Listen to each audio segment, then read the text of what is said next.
Ladies and gentlemen, good day and welcome to the Q1 FY26 earnings conference call of Laurus Labs, hosted by DAM Capital. As a reminder, all participant lines will be in the listen-only mode, and there will be an opportunity for you to ask questions after the presentation concludes. Should you need assistance during the conference call, please signal an operator by pressing star, then zero on your touch-tone phone. Please note that this conference is being recorded. I now hand the conference over to Mr. Nitin Agarwal from DAM Capital. Thank you, and over to you, sir. Hi, thanks, Steve. Hi, good afternoon, everyone, and a very good evening, and welcome to Laurus Labs Q1 FY26 earnings call, hosted by DAM Capital Advisors Limited. On the call today, we have representing Laurus Labs Management, Dr. Satyanarayan Chava, Founder and CEO, Mr. V.V. Ravi Kumar, and Mr. Executive Director and CFO, and Mr. Vivek Kumar, AVP Investor Relations. I hand over the call to Dr. Chava to make the opening comments, and we'll open the floor for questions. Please go ahead, sir. Good afternoon to all our stakeholders. Your company made healthy progress to start the financial year with increasing contributions from CDMO business and continued advancement of our pipeline with Big Pharma. We're moving ahead with strong focus on commercial execution, realizing the full potential from mid and late stage pipeline programs, and rapidly enhancing on service capabilities to meet complex needs of our customers and drive future value creation for all stakeholders. We announced 3 major capacity expansions during the Q1. First one, microbial fermentation phase 1 greenfield project at Vizag. The second one, gene therapy and antibody drug conjugate GMP facility at Shamirpet. The third one, finished formulation facility in Hyderabad under the Karka joint venture. These investments will create more opportunities for growth and further strengthen our ongoing commitment of being a strong manufacturing partner on some of the new technology platforms at scale. Moving on to our financial results, our Q1 performance was in line with our expectations, with revenues of 1,570 crores, reflecting robust demand for our CDMO offerings and continued growth in the formulation business.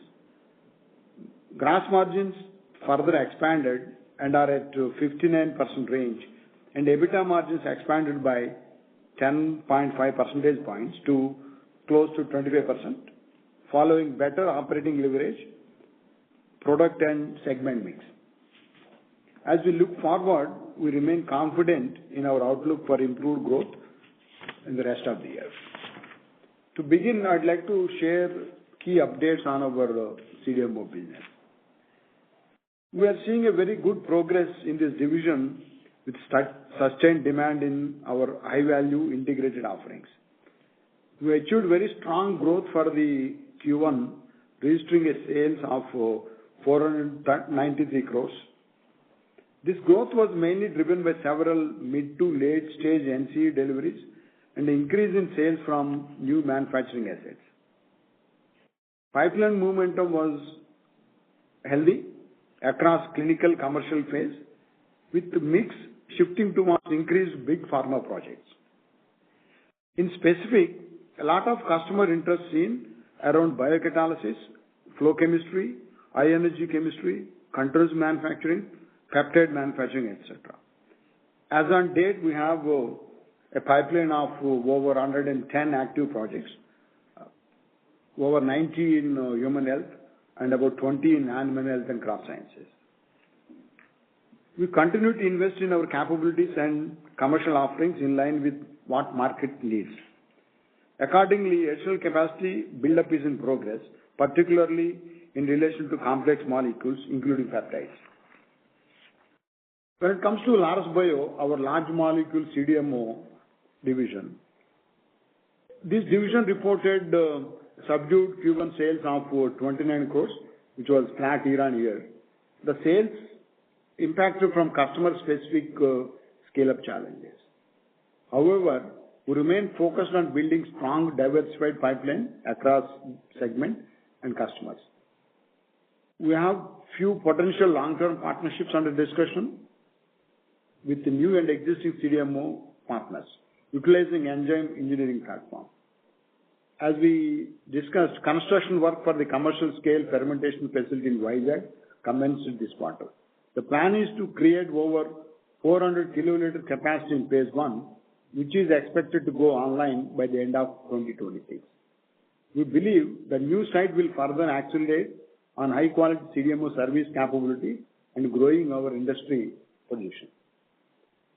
In generics, the division reported a growth of 12% and achieved sales of 1,048 crores. This was mainly supported by volume expansion in both ARV and developed market sales. Quarter also seeing execution of contracts signed last year, which helped improvements in our capacity utilization. On filings, we filed over 90 DMFs till date, and also 1 dossier filed in formulations and 3 approved received in Q1. Cumulatively, we have filed 88 products. Overall demand outlook largely stable in generics business.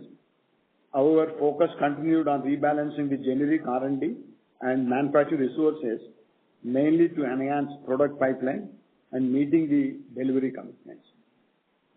On R&D front, overall R&D spending to sales in Q1 was at 4.3%, which is about 68 crores for the Q1, which was increased by about 6% year-on-year.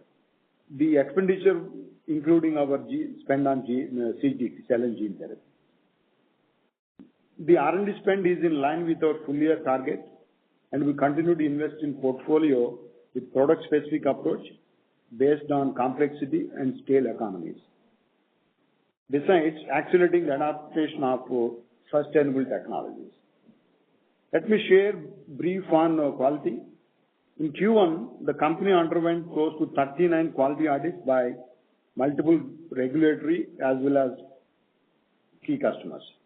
Company has successfully passed audit inspections without any critical findings.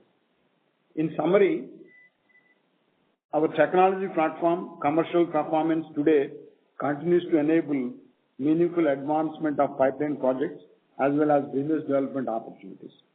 We remain confident in our strategic direction and commitment as the source of value creation now and well into the future. With that, I would like to hand it over to Ravi to share some financial highlights. Thank you, Doctor, and very warm welcome to everyone for this Q1 FY26 earnings call.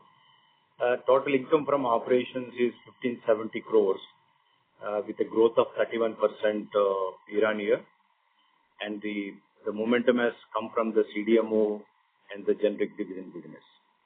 Gross margin maintained very healthy, 59%, which is more than 4% due to the better product mix and process improvement efforts.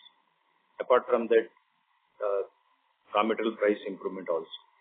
EBITDA for Q1 stands at 389 crores with a margin of 25%, progressively improved versus full year for FY25. Profit after tax for Q1 is 163 crores. ROCE stand at 13%. But of course, the continued capex investment, which has not improved, though it is improved by 3% for versus FY25. On the capex front, we invest close to 265 crores for the quarter. Our net debt stood at 2,388 crores with a debt EBITDA of 1.8 versus 2.3 for the last quarter.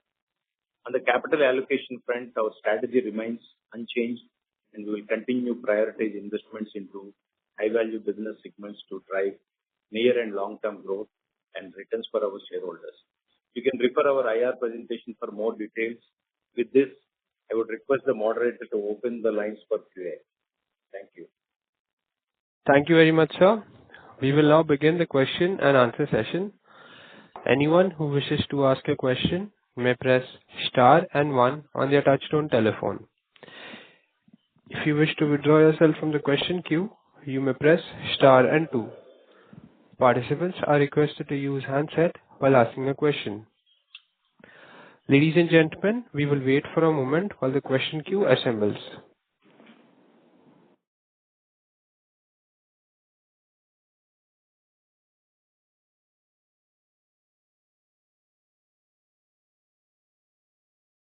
The first question is from the line of Bharat from Quest for Value. Please go ahead.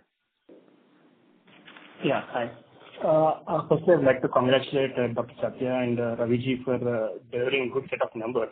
And I would also like to specially congratulate Krishna Chaitanya for delivering exceptional CDMO numbers consistently from past few quarters. Yeah. And coming to my questions, so there is a significant jump of gross margin in this quarter. It increased by around 500 basis points. We are now at 59.5%. Can we expect this kind of high gross margins will be maintained in future too as the share of CDMO increases? Or do you see it as a one-off and it's too early to expect this kind of high gross margins? Thanks, Master. If you look at our gross margins over several quarters, we're always informing and also maintaining around 55%. Now, we can say as the contribution from CDMO business increases, we expect the gross margins will remain between 55 to 60%. That's what we expect in the coming quarters. Okay, good. Thanks. And if you see of the past trends, CDMO in Q1 is generally weaker, and as the year passes by, Q2 will be better, and Q3 will be much better, and Q4 would be the top. Yeah? And generally H2 will be much better than H1. But this time, surprisingly, if you see CDMO in Q1 is very, very strong. It is even better than last year Q4. Yeah. So on this base, do you still think H2 will be better than H1 for CDMO in FY26 too? The CDMO business, you can't count quarter on quarter, but we expect good growth over last year for sure. Our manufacturing and delivery depends on their clinical programs. So it will be bumpy, but we see we are in a good shape right now on our CDMO segment. Oh, good. Thanks. And my last question is that currently, if you see the current cycle of global fund tender, which is generally for 3 years, it is going to end, I think, if I'm not wrong, it will be going to end by end of December, end of this year in December. Yeah. May I know if Laurus has won the next tender cycle? Generally, they will run the tender little later, end of maybe September, October. See, if you see our trend, we are very successful in getting good share of that tender, and we don't see any challenges there. Okay. Yeah. Thank you. Thank you very much, sir. All the best. Yeah. Thank you. Thank you. The next question is on the line of Jeevan Patwa from Sahasrar Capital. Please go ahead. Sir, firstly, congratulations for entire team actually for, so whatever hard work we have put in last few years, I think that has started showing the results. I'm very happy for it. Only question I have is on the bio side, so on the food protein side. So we are basically, about to set up facility for, 2 million liter and then 4 million liters. So on the food protein side, what is the progress, sir? Means are we now started putting any work there? Are we, reactors has been already orders has been placed for the reactor. Where are we in that? As I mentioned, Jeevan, we are installing 400 kiloliters of fermentation capacity in Vizag Greenfield project. That's the phase 1. As you mentioned, overall capacity at that site will go to 2 million liters in two more phases. In phase 2, phase 3 put together, it will go to 2 million liters.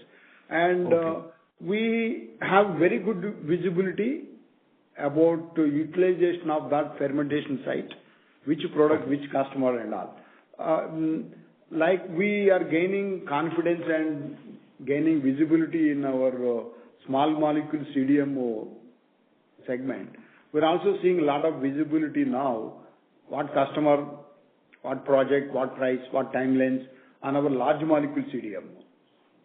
Okay. As you were talking about our focus on food proteins, we are focusing, but focus as also on other proteins, cosmetic proteins,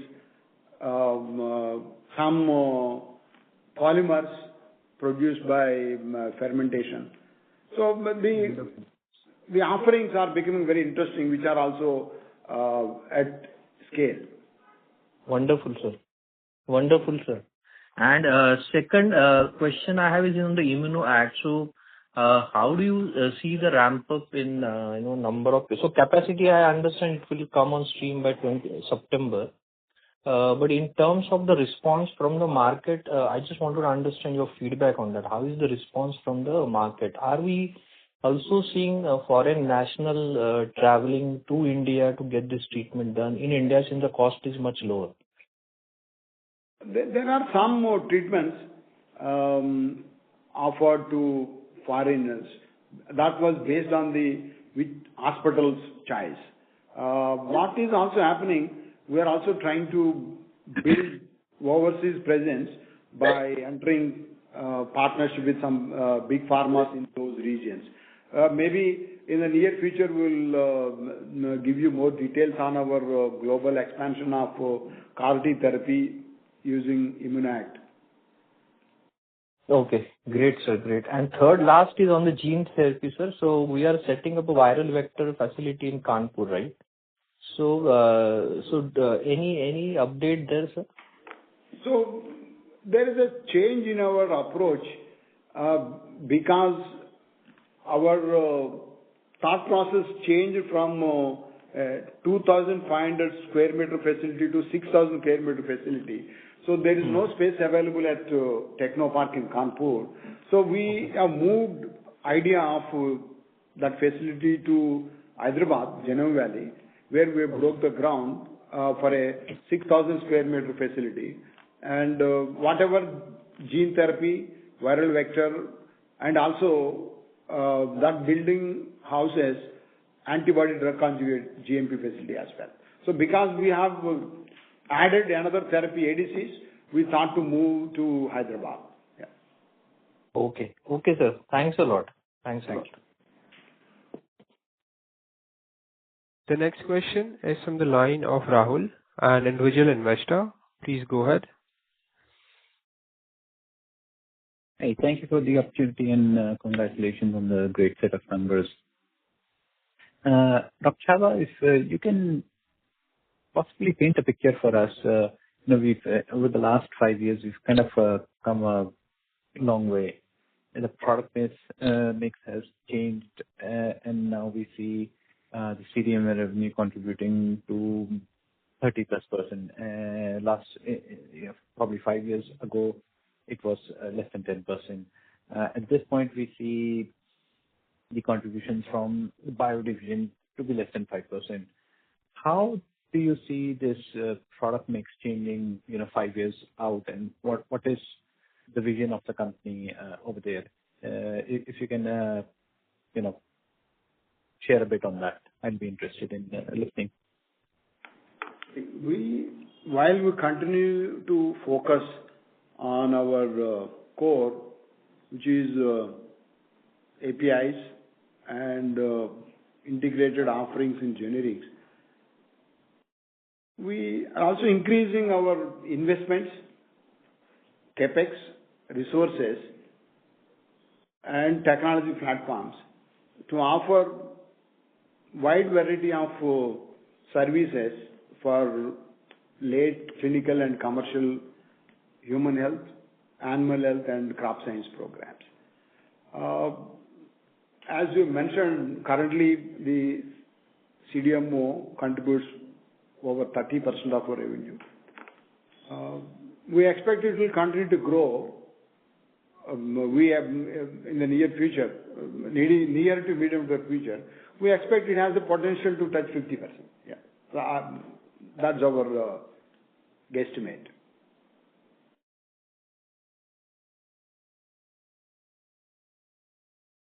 Thank you so much. Like this hypothetical question, at any point in time, do you see these divisions becoming, big to the extent that, there may be a possibility of listing these as, separate entities and business? We don't have any plans for that. Okay. Thank you so much, and wish you all the good luck. Thank you. Thank you. The next question is from the line of Chirag Shah from White Pine Investment. Please go ahead. For the opportunity, congratulations for good set of numbers. So my first question is on gross margins that we have seen. Would it be right to assume that the gross margin improvement is driven by non-CDMO business significantly or largely? Because CDMO gross margins would largely be static in a range, right? Maybe 5% deviation here and there. So would it be a right statement to make that the sharp improvement in gross margins over last 6-7 quarters that we are seeing is driven by the non-CDMO business, and it would be now almost closer to what we were 3 years back?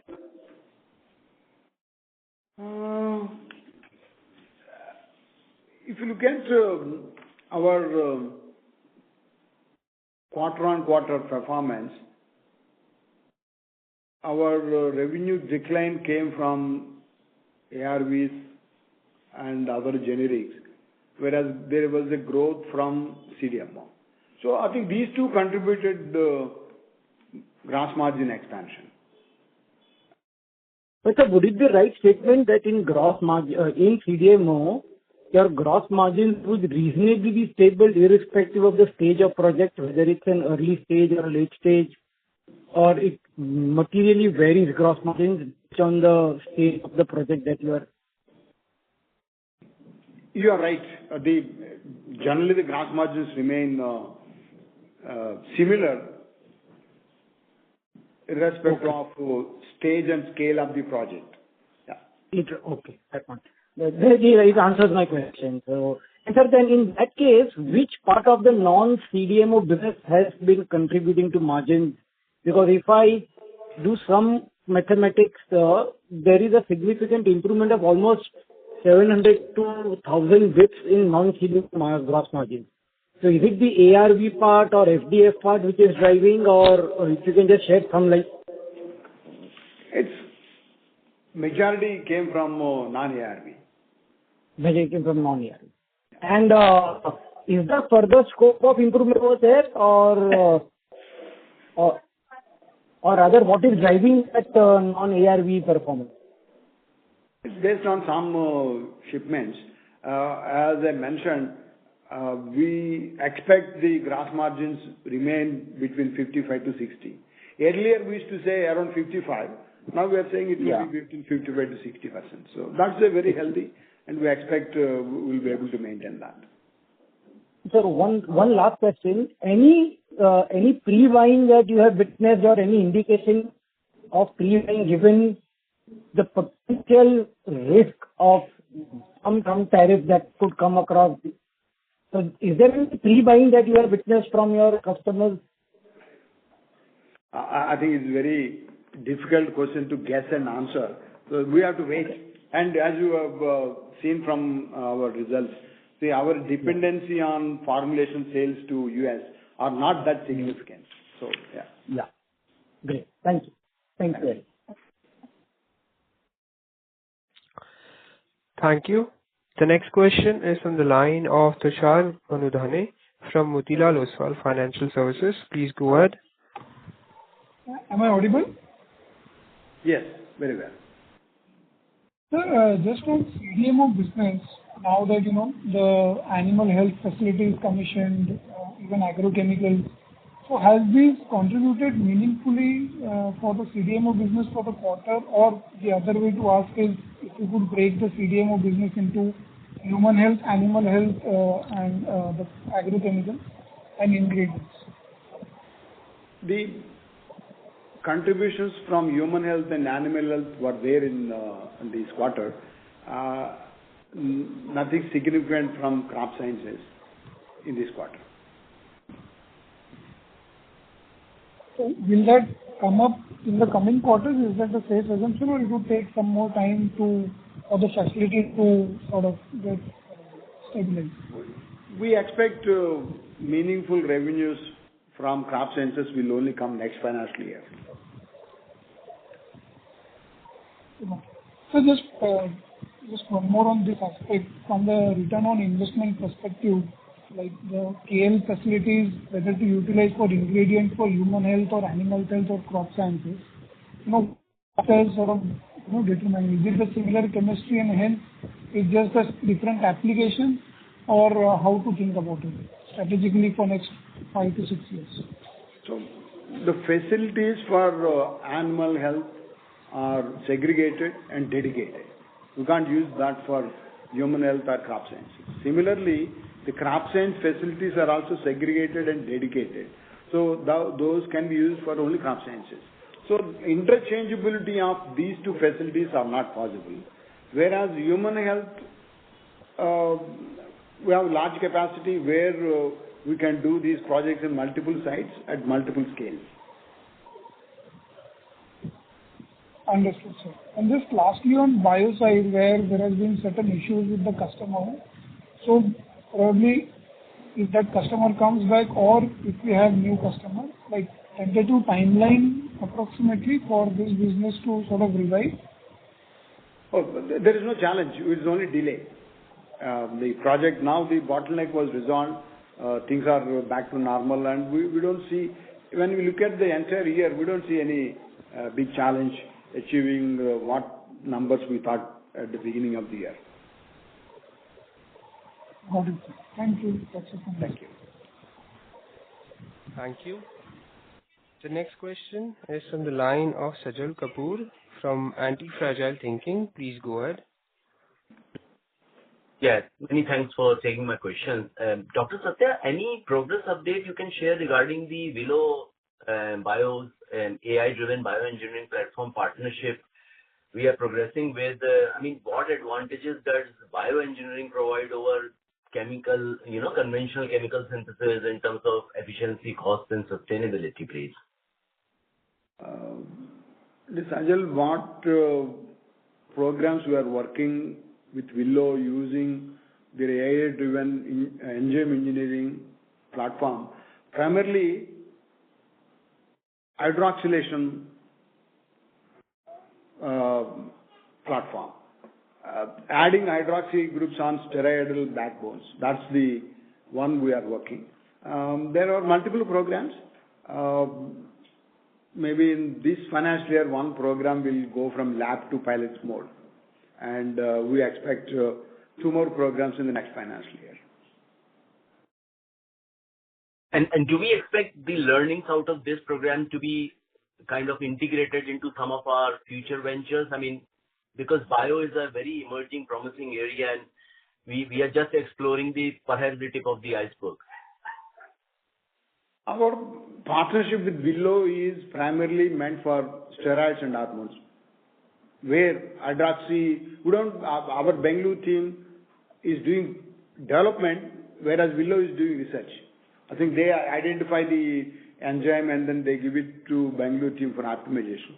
So they are working that partnership is working well.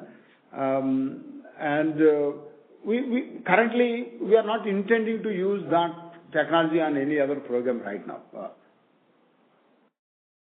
Okay, understood.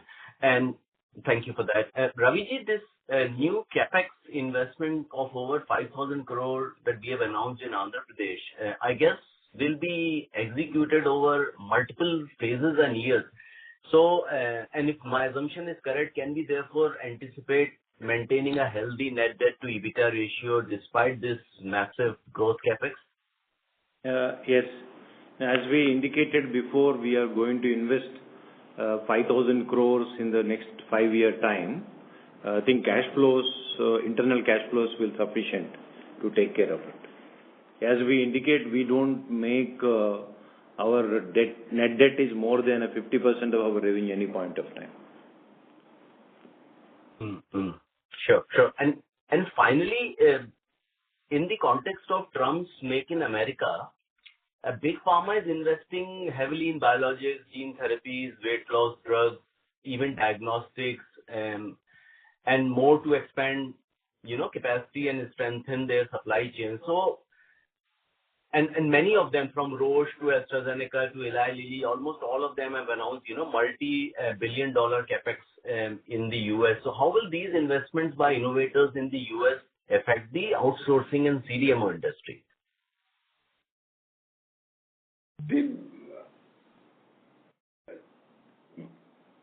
These big pharmas have a very large pipeline.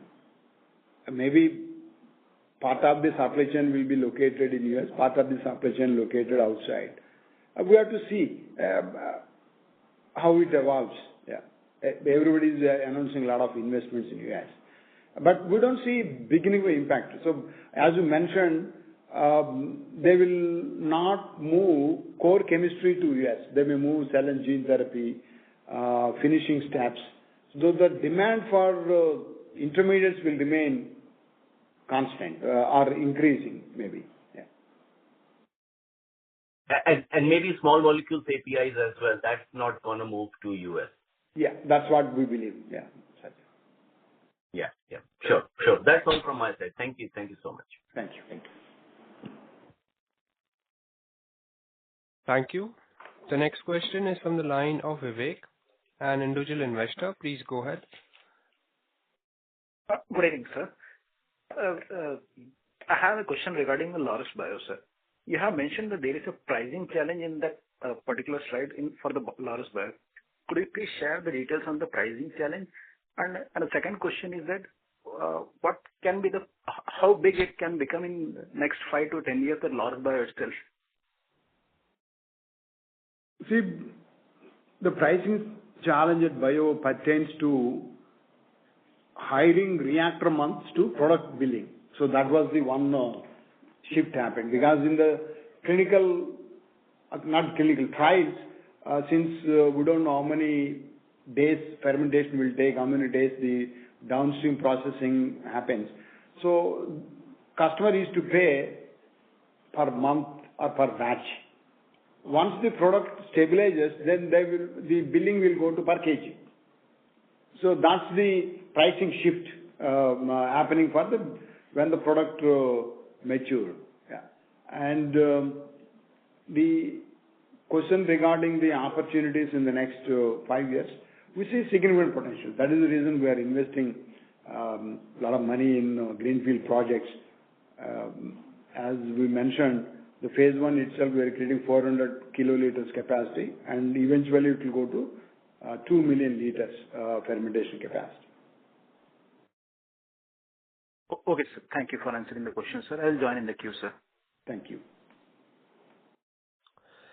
The next question is from the line of Abhijit, an individual investor. Please go ahead.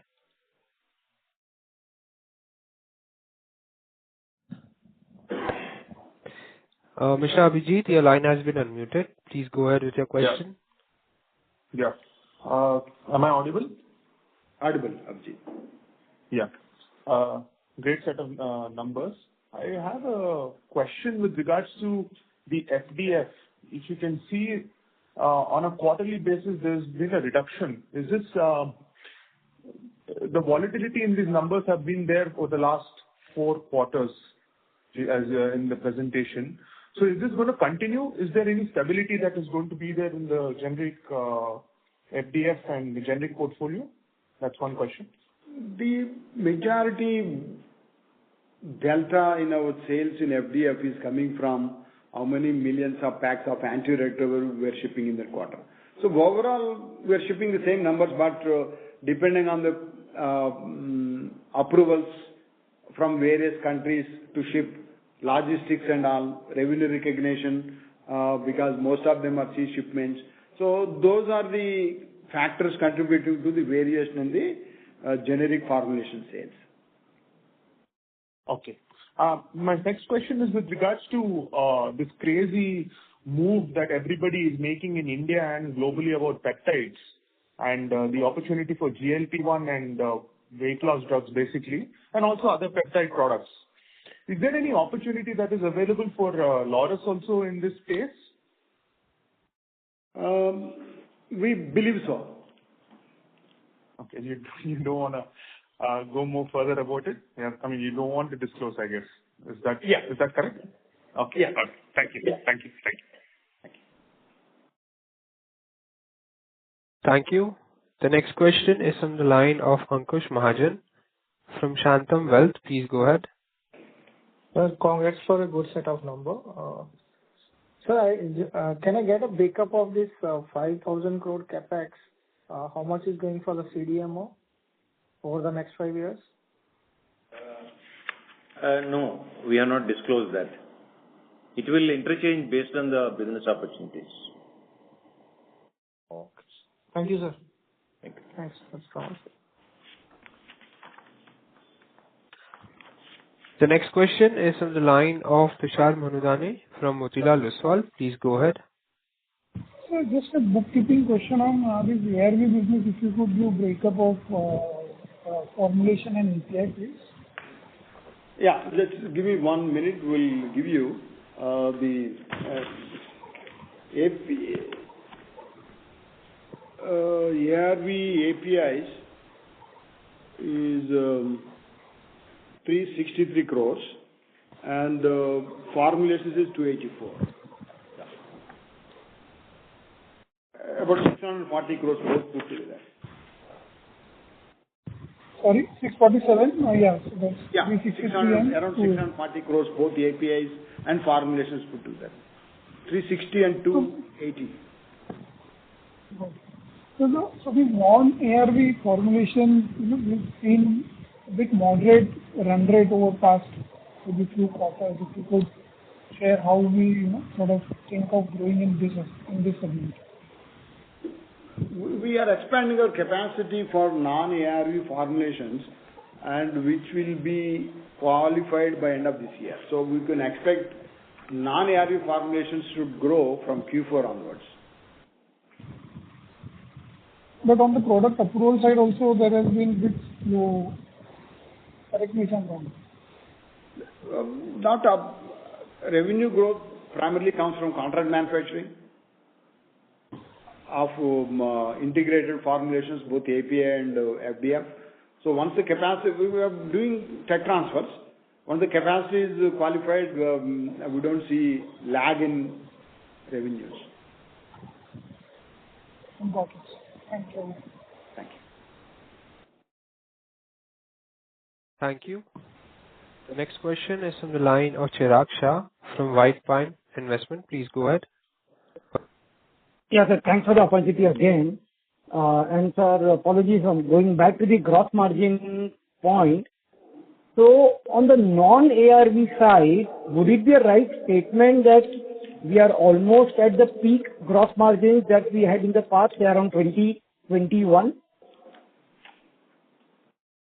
On the non-CDMO aggregate gross margins, it could be a function of which I'm not going into those details.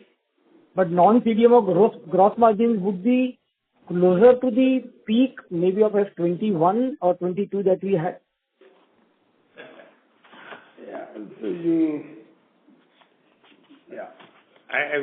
It's a difficult, but maybe closer. You are right. Maybe closer.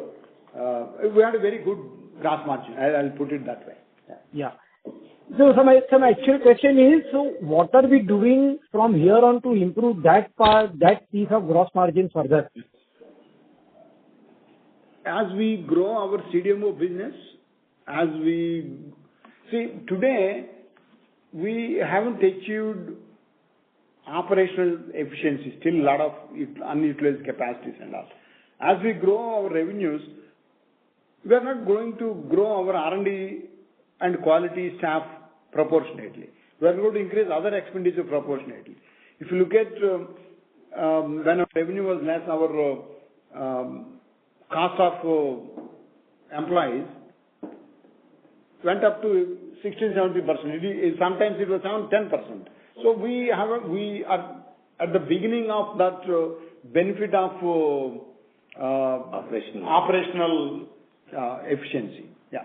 Once we improve revenues, our percentage of expenditure will come down. So that is another metric which will help us to improve our numbers, EBITDA as well as return on capital. No, so my question was more on the non-CDMO gross margins. Either business mix changing that it can see a significant uptick from what was the historical peak on the gross margin, because that will directly flow to EBITDA and PAT also in that sense. So is the business model changing where we can see a higher peak gross margin in non-CDMO piece? I think there is no business mix change. It's only product change. In some products we get more margins. Maybe we might have shift in this quarter. So it is fundamentally the business is not changing significantly. Yeah. Okay, great. Thank you. And all the best, sir. Thank you. Thank you. The next question is from the line of Nitin Agarwal from DAM Capital. Please go ahead. So thanks for taking the question. Doctor, on the CMO business which we have in both API and formulations, can you give us some color on we've not when do you see momentum picking up on those pieces? Because we've seen sudden flattening out of the API business in the formulation business X of ARVs also not seem to have picked up much over the last few quarters. It will pick up from Q4 onwards, Nitin. Yeah. And is this driven by certain specific contracts, or what will drive the timing from Q4 onwards on this business? Right now, the tech transfer batches are going on in formulations, and capacity enhancement is also going on parallelly. So both we expect will be handy to get higher supplies and higher revenue from Q4 onwards. And so for the APIs? API, what is happening with that contract, we are doing more integrated. So we are doing making API and converting that into formulations. So we may not have, we don't expect under the contract manufacturing or API revenues will grow. Will not grow to the extent formulations are growing. Got it. And so on the API business, X of the ARVs, last year we had a bit of a slump in the oncology part. I mean, till the time you were disclosing that. I mean, how do we see the non-ARV API piece going forward? Are we seeing momentum coming in that business at some point in time? Not in the next few quarters.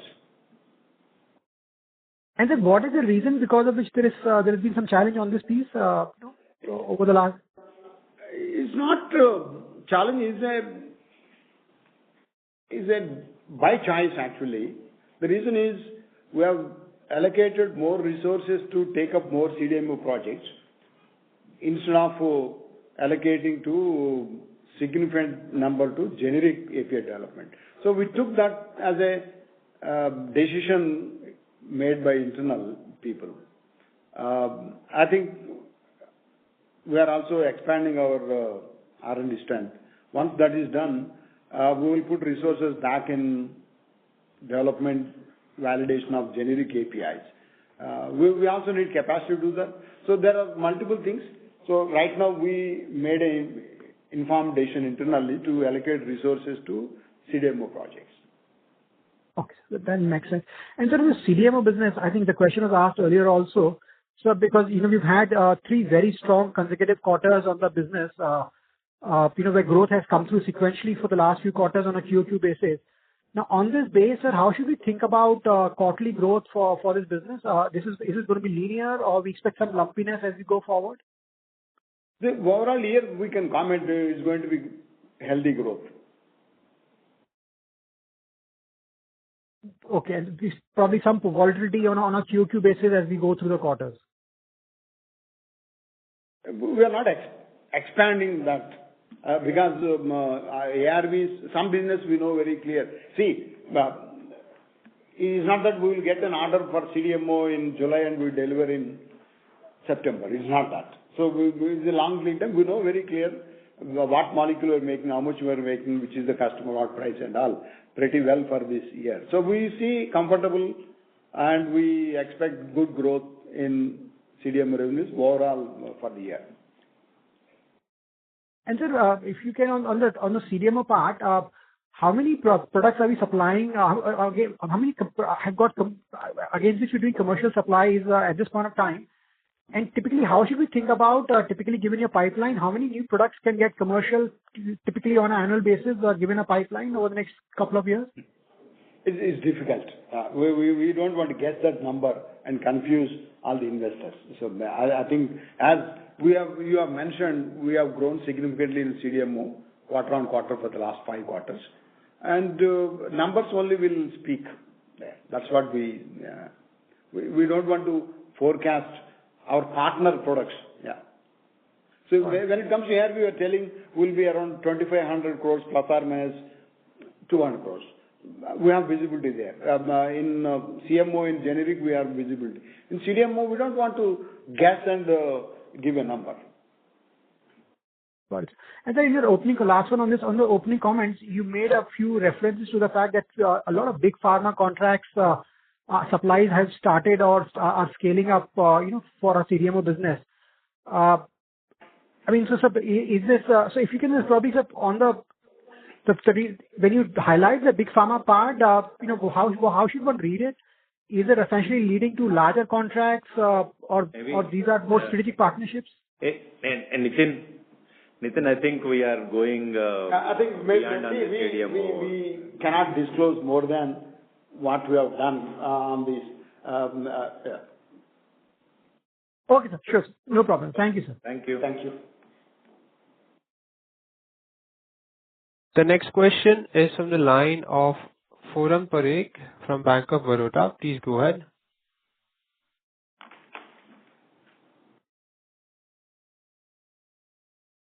Mr. Forum Parekh, your line has been unmuted. Please go ahead with your question.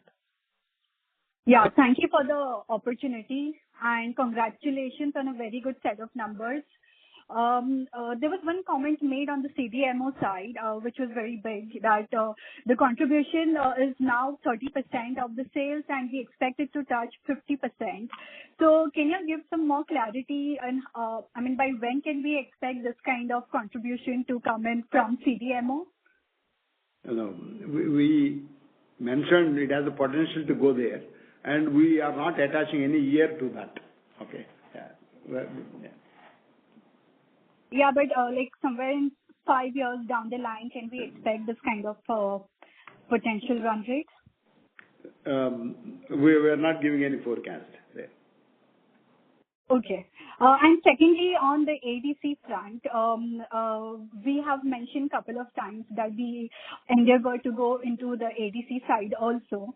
So may I ask which part of the ADC are we looking at? Is it the payloads, linkers, bioconjugation? Any color on that? See, we already make payloads and linkers, and we don't want to make MAPs. We'll do conjugation, purification, and fill finish. That's the infrastructure resources we are building. Internally, we make payloads, linkers, and then do bioconjugation, purification, and fill finish. We will not make MAPs. Okay, got it. And out of this 5,000 crore capex that we have announced, would it be possible to give some color there, like how much of it would go towards the ADC side? ADCs, these new 5,000 crore capex is in Vizag. None of that capex will go to ADCs actually.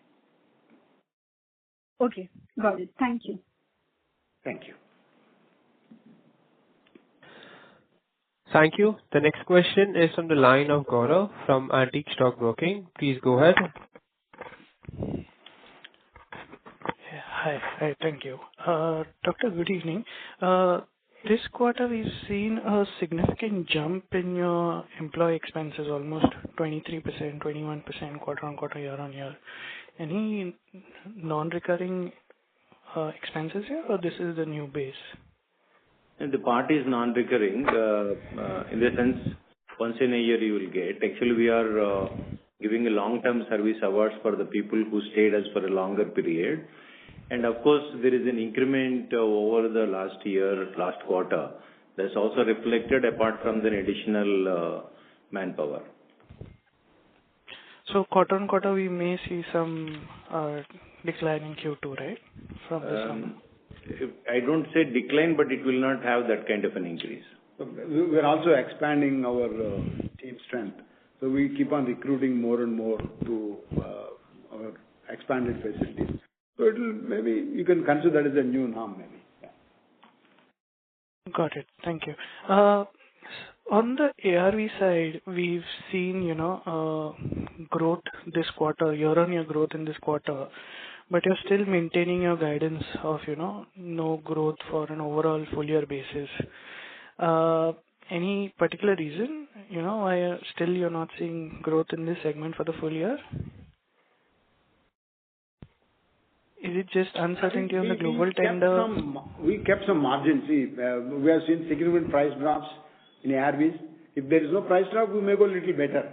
If there is a price drop, our incremental volumes will compensate the price drop. So we are keeping that cushion when we are committing 2,500 crores ARV plus or minus 200 crores. That is the reason we kept that to delta.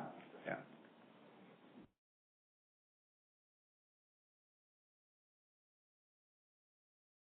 Mr. Gaurav, does that answer your question? Hello?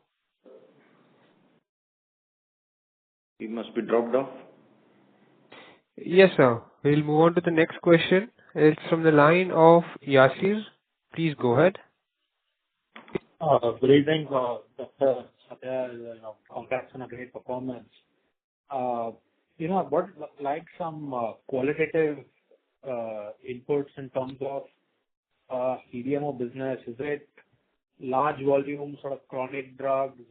Are they in the rare or orphan space? Secondly, also, what could be a mix between, say, big pharma and small biotechs on the CDMO business? We can't give you therapeutic mix of our CDMO revenue. But the majority of revenues are coming from medium and big pharma, very less from small and virtual biotechs. And you are not audible. Are we the primary source in these cases, or are we are these projects where the big pharma customers want to diversify the supply and we are probably a second source? Any sort of insights that could be helpful. I think those insights are very difficult to divulge. Yeah, I'm sorry. Yeah. No worries. And congrats again once to your entire team. Thank you. Yeah. The next question is from the line of Abhijit, an individual investor. Please go ahead. Thank you for the second round of opportunity. I have a question with regards to the debt. So the net debt for EBITDA right now is 1.8. Obviously, it's come down because your EBITDA has gone up. What is the management's guidance for the debt over the next 2 years or next 3 years? We are not expecting a significant increase in the debt. So we will manage as we said, we try to manage with 50% of our revenue levels, the annual revenue levels. That means EBITDA, debt by EBITDA, maybe 2.5 is max. Okay, so 2.5 is the maximum net EBITDA to debt levels. But the 5,000 crores that you're going to plan to do in the next, I presume, next 3 to 4 years, right? You will not do it overnight. It will take 3 to 4 years. 4 to 5 years. You're going to. Okay, 4 to 5 years. What is the breakup like? Are you going to do internal accruals, or you're planning to do more JVs with other companies, or you want to do mostly everything yourself? Mostly from the Laurus Labs side, and majority of funding will be through internal accruals. Okay. And another question is with regards to the business strategy. Are you looking at more opportunity because of this tariff tantrum that is happening around in the US? I know that Laurus does not have a large amount of exposure to the U.S. Market directly apart from the generics. In the other premium, more, I would say more complex drug products, is there any opportunity that is coming about? Are there any meetings going on with the large companies? No. Okay. Thank you. That's it. Thank you. Thank you. The next question is from the line of Gagan Tareja from ASK Investment Managers. Please go ahead. Good evening. I hope I'm audible. Yeah, you're audible. Yeah. Sir, the first question is on the CDMO piece. Is it possible to understand within CDMO, revenue breakdown in terms of what is coming from commercial supplies and what is coming from phase 1, phase 2, phase 3, and how that will evolve over the next 2-3 years? We are not dissecting those numbers into commercial phase 3, phase 2, phase 1, and customer. We cannot divulge customer and products. So I'm afraid we can't give you that breakup. Okay. No, so, the second question is, as the percentage of CDMO in your total sales rises, and since CDMO, is a higher gross margin business for you, is it reasonable to assume that it will have, it will take the aggregate or average margin, overall margin or trajectory of the company upward?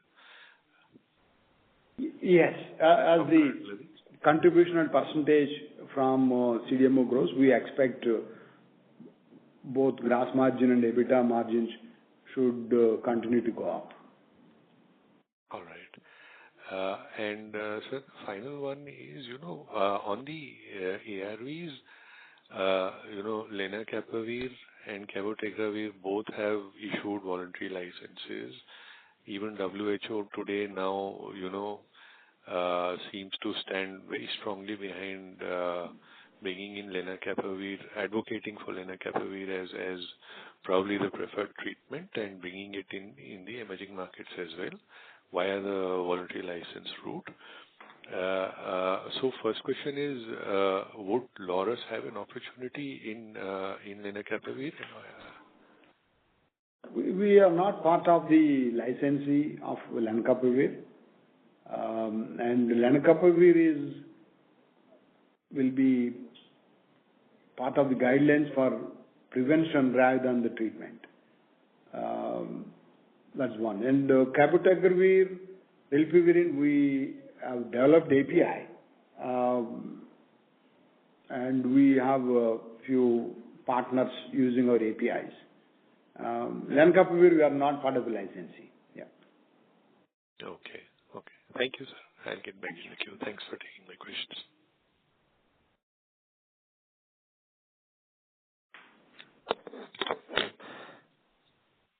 Thank you. Ladies and gentlemen, that was the last question for today's conference call. I now hand the conference over to the management for their closing comments. Thank you, Nitin and Dan team, for hosting this Q1 investor conference call. And thanks for asking very pertinent questions, all the stakeholders. Thank you. Thank you. Thank you. On behalf of DAM Capital, that concludes this conference. Thank you for joining us, and you may now disconnect your lines. Thank you.